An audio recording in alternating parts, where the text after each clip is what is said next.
adanya standar kecantikan ini jadi nge-push diri kita buat memenuhi si standar ini, dan itu tuh punya dampak yang banyak banget dari positif atau negatif. Nah, di sini saya akan membahas terkait hal tersebut. Oke, pertama kita harus tahu dulu apa itu standar kecantikan. Jadi, standar kecantikan itu merupakan suatu kriteria yang ditetapkan oleh individu atau kelompok masyarakat untuk menilai penampilan fisik seseorang. Biasanya tuh kayak bentuk tubuh, terus warna kulit, terus rambutnya, jenis rambutnya kayak gitu. Nah, apa itu standar kecantikan di era modern ini? Yang udah kita tahu kan sekarang kan elektronik itu udah masuk ke dunia kita, dan kayak udah sehari-hari itu kita pasti pakai yang namanya perangkat elektronik.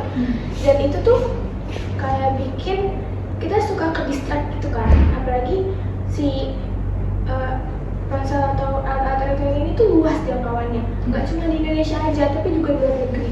Nah, di era modernisasi ini standar kecantikan tuh udah mulai berkembang, tapi kita tuh didominasi oleh cara pandang yang sempit karena media sosial berperan aktif seperti yang saya jelaskan tadi, menciptakan suatu standar menjadi tantangan tersendiri bagi remaja.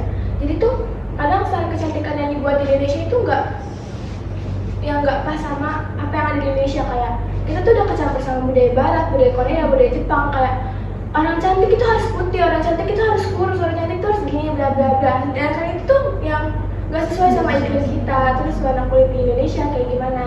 Nah, ini ada tantangan yang harus dihadapi di era modernisasi sekarang di aspek standar kecantikan.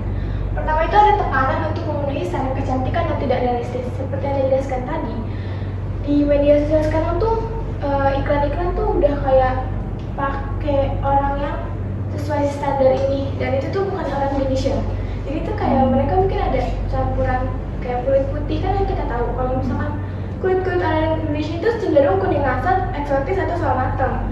Nah, tapi karena adanya standar kecantikan ini yang dibuat oleh media, itu tuh bikin kita jadi matokin kayak, aku nih harus putih loh biar cantik, aku nih harus kayak gini loh biar ini gitu. Dan itu tuh jadi tantangan gimana cara kita ngadepinnya. Terus ada kecenderungan untuk membandingkan diri. Biasanya tuh di media sosial kayak TikTok, Instagram, YouTube, Twitter, ataupun media iklan tuh udah seperti yang tadi. Media iklan itu pakai si model yang wah cakep banget nih gitu. Jadi tuh kita kayak ngebandingin, kok dia cantik banget ya, kok aku kayak gini sih gitu. Jadi kita tuh kayak kurang percaya diri sama diri kita sendiri, dan itu kan bisa nimbulin hal kayak mental health gitu.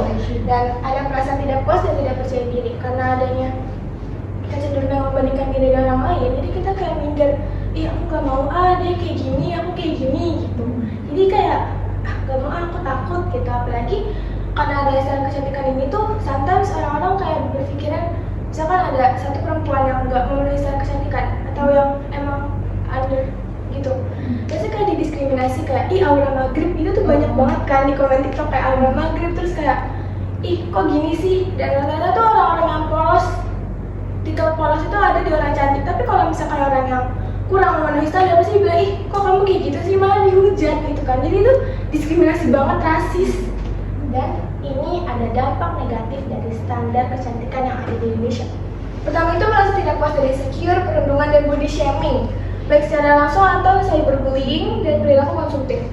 Perilaku konsumtif ini tuh karena produk-produk di Indonesia tuh punya titel mencerahkan dalam 3 hari, mencerahkan dalam 7 hari, apalagi mereka tuh suka overclaim.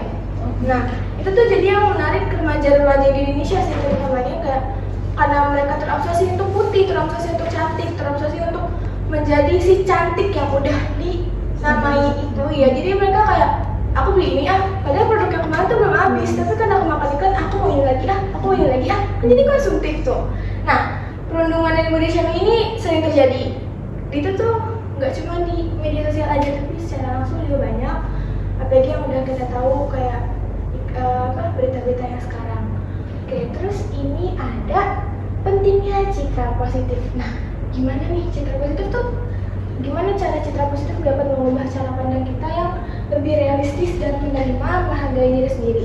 Kunci utamanya itu menayangkan diri sendiri dengan menerima keunikan tanpa adanya perbandingan yang berlebihan. Nah, gimana sih caranya kita lebih percaya dan lebih mengenal diri sendiri itu? Kayak harusnya kita paham kalau misalnya si standar kecantikan ini emang bukan buat kita, tapi kayak Aku punya cantik sendiri, aku cantik pakai cara aku sendiri, dan kita harus ngebangun standar kecantikan punya kita sendiri.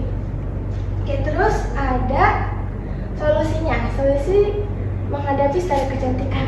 Menghadapi standar kecantikan itu bukan hal mudah, bagi kalau buat kenal diri kita sendiri itu butuh waktu yang lumayan panjang dan lumayan lama. Bahkan butuh waktu bertahun-tahun kan. Nah, kita tuh harus mencari tahu kayak diri kita sendiri, kita misalkan ada retan aku ini, berarti aku cocok sama ini. Itu tuh bakal bikin kita lebih percaya diri lagi. Terus ada menerima diri sendiri, percaya bahwa semua manusia punya kecantikannya masing-masing. Nah, di sini saya ingin menyampaikan kalau misalkan semua perempuan di Indonesia itu unik. Mereka punya kecantikan sendiri. Kecantikan tuh gak cuma dinilai sama fisik loh. Walaupun penampilan itu salah satu kunci utama kita dihargai, tapi diri kita sendiri tuh punya namanya cantik, inner beauty namanya.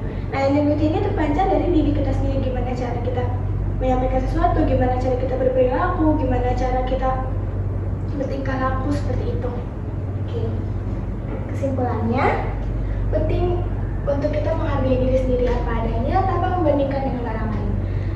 Standar kecantikan yang sempit seringkali menciptakan tekanan yang gak perlu. Namun, setiap individu memiliki keunikan yang membuat semua mereka istimewa.